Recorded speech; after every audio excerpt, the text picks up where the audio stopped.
काश्यश्च परमेश्वासः शिखण्डी च महारथः धृष्टद्युम्नो विराटश्च सात्यकिश्चापराजितः।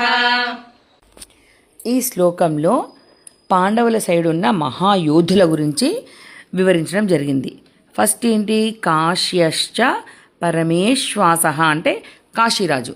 ఫస్ట్ ఉన్న అతనువాడు ఆయన కాశీరాజు అనమాట. ఆ కాశీరాజు పరమేశ్వాస అంటే విలువిద్యలో అతి నైపుణ్యం కలిగిన వాడు అనమాట. విలువిద్య అంటే బాణాలు వేయడంలో చాలా మంచి నేర్పరి. కాబట్టి అతన్ని కాశ్యశ్చ పరమేశ్వాస అన్నాడు. కాశీరాజు ఎలాంటి వాడంటే ధర్మపక్షమైన పాండవుల సైడ్కి మద్దతుగా ఉండి కురుక్షేత్ర యుద్ధంలో వాళ్ళకి హెల్ప్ చేశాడు. అంటే అత్యుత్తమ విలుకాలుడు అని. నెక్స్ట్ ఎవరు? శిఖండీ చ మహారథ.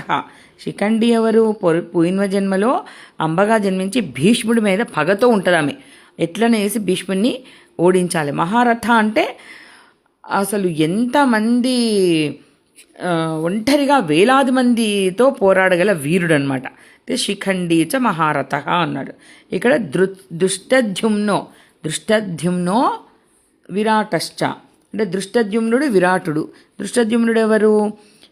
ద్రౌపది యొక్క సోదరుడు, అతని ద్రౌపది తమ్ముడు.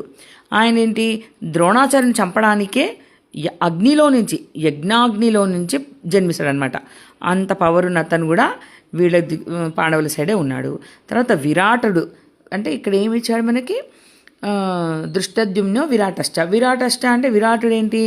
ఆయన పాండవులు అజ్ఞాతవాసం చేస్తున్నప్పుడు వారికి ఆశ్రయం ఇస్తాడనమాట. అప్పుడు ఆయన కూతురు ఉత్తరని అర్జునుడి యొక్క కొడుకు అభిమన్యుడికిచ్చి వివాహం చేస్తాడు. అప్పుడు వీళ్ళు చుట్టరికం కలిసింది కాబట్టి విరాటుడు కూడా పాండవుల సైడే ఉంటాడనమాట. సాత్యకిశ్చాపరాజిత. సాత్యకి అంటే ఎవరు? యాదవ వంశానికి చెందిన మహావీరుడు. ఇతడు కృష్ణుడికి బంధువు కూడా అవుతాడు, అలాగే అర్జునుడికి శిష్యుడు కూడా అవుతాడు. ఇతడు అత్యంత పరాక్రమశాలి, ధర్మనిష్ఠుడు. యుద్ధంలో పాండవులకి చాలా సహాయం చేసి అనేక మంది కౌరవ వీరులని ఓడించాడనమాట. అంటే ఇక్కడ అపరాజిత అంటే ఓటమి తెలియనివాడు, ఓటమి ఎరగనివాడు అని అర్థం అనమాట. ఏనాడు కూడా ఓడిపోనివాడు అని అర్థం ఇక్కడ.